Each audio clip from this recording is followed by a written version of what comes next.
Richard, you worked with Gene Roddenberry on the original series. Not the original series. I'm not quite that old. No. Okay. I worked with him from 1976 until 1991.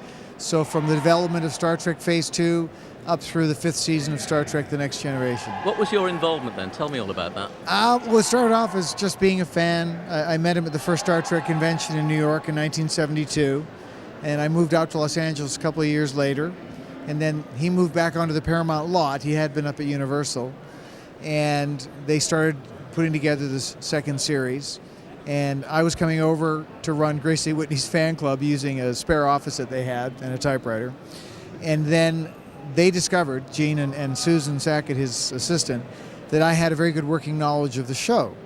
And when fan mail would come in with questions, or other offices on the lot would call over with questions, merchandising or publicity or home video, whatever, I could answer them off the top of my head. They didn't have to look anything up.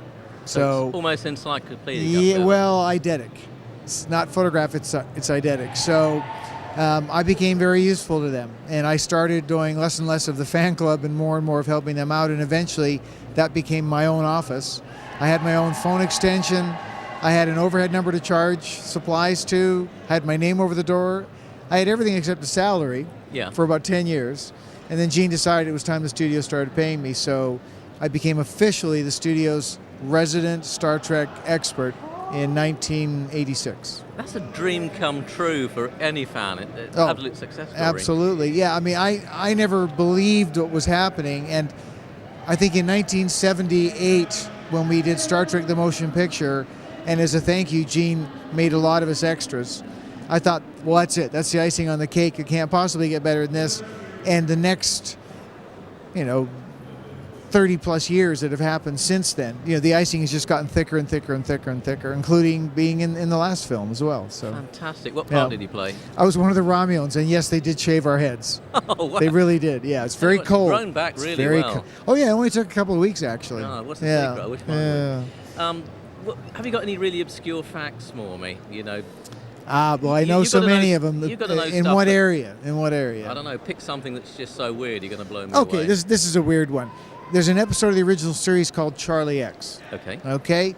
Gene was not much of an egotist. He was very happy to blame everybody else for the success of Star Trek. But the fact is that it was his baby.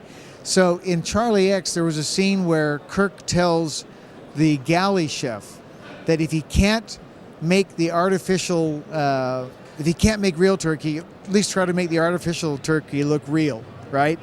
And the voice of the galley chef, who later in the episode calls up to the bridge and says, "Sir, I put meatloaf in the ovens and it came out turkeys, real turkeys." That was Gene Roddenberry's voice. Excellent. Yeah, and it was one of those things. It wasn't like in Alfred Hitchcock where you saw him, you just heard him. You just heard him. But it was like the first time that the audience actually heard his voice. Was he in other little bits and pieces? Was he in other parts of the show or in other episodes? No. That's that was just the one. That was the one time you heard him.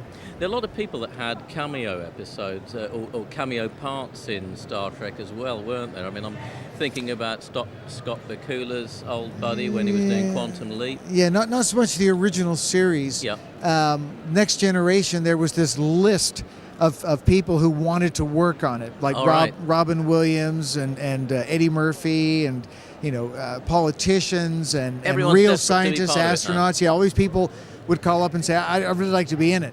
So they had a list on the wall up in the office, and if they thought something might be appropriate for somebody, we got Dr. Mae Jemison, a real astronaut, in an episode. We had Stephen Hawking, who really wanted to be in an episode. We got him in an episode. So, yeah, there was always this wish list. And I think one of my favorites was when he was quite young, Christian Slater, whose mother was a casting director on the lot, Mary Jo Slater. He would like to, come to the Star Trek sets and watch. And he obviously grew up to be a very, very successful actor. He got a cameo role in Star Trek Star Trek 6 as an officer on Sulu's ship, the Excelsior. And he just had one very, very brief scene and somewhat in the dark, but it was obviously big for him. Still part of Star Trek, aren't you? Exactly. I mean, the other thing that I sort of recollect, just looking at through names and so on, there are often tributes to, the guys on the original Apollo mission that perished in the fire. I think it was Grissom, White, and Chaffee. And I think they've named shuttles after Yes. at least 2 of them, haven't Oh they? yeah, well, there's been shuttles named after people who worked on the original series, like the Justman, Yeah. Bob Justman, and there was a Roddenberry that was actually used in the Pasadena Rose Parade. They had that shuttle actually in the parade on a float. Scientists, sure. I mean, the guys in the art department are scientists in their own right, as well as fans of, you know, the people who worked on the original series, the people who, you know, made Star Trek what it was. So they tried to put their names on little decals indoors and things that you would never really see, that your eyes, it was too small to But read. they're sort of like in-house puns almost. Yeah, yeah. Did they ever In fact, on the bridge plaque, Yeah. as you would go down from the back of the bridge and come around to where Picard's chair was, where it said USS Enterprise. Yeah, If you the bit on the could right. actually look at that closely, you would see Gene's name, Rick Berman, all the people who were working on the show. My Wow. name's on the plaque as well. Fantastic. And I think I'm a captain in that, Yeah. but he's a admiral, Gene.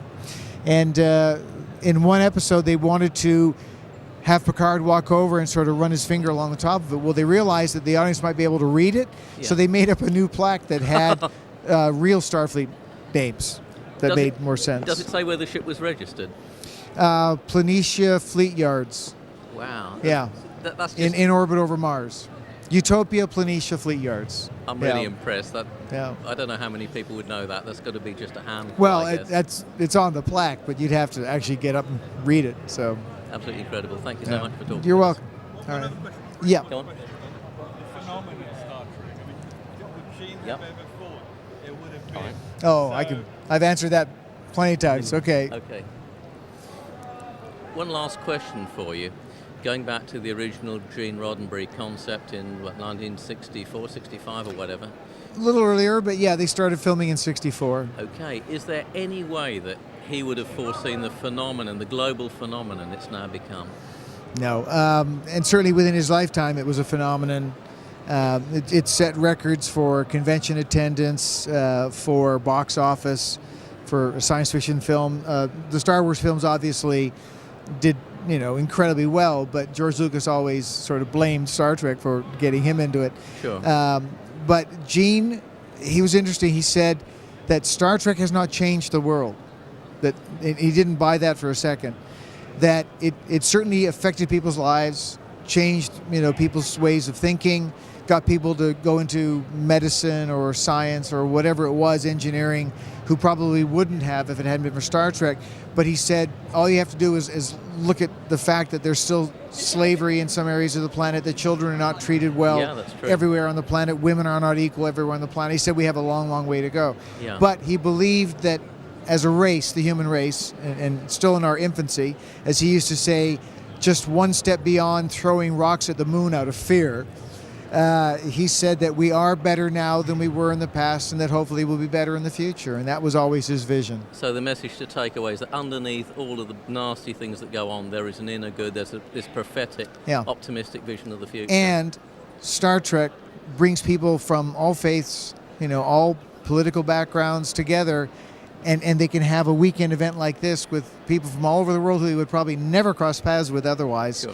because they all believe that vision. And you're just They crossing understand it. boundaries, you're stitching Yeah. it all together. Yeah. That's fantastic. That's a good thought to take away with me. All right. Thank you. Thank you.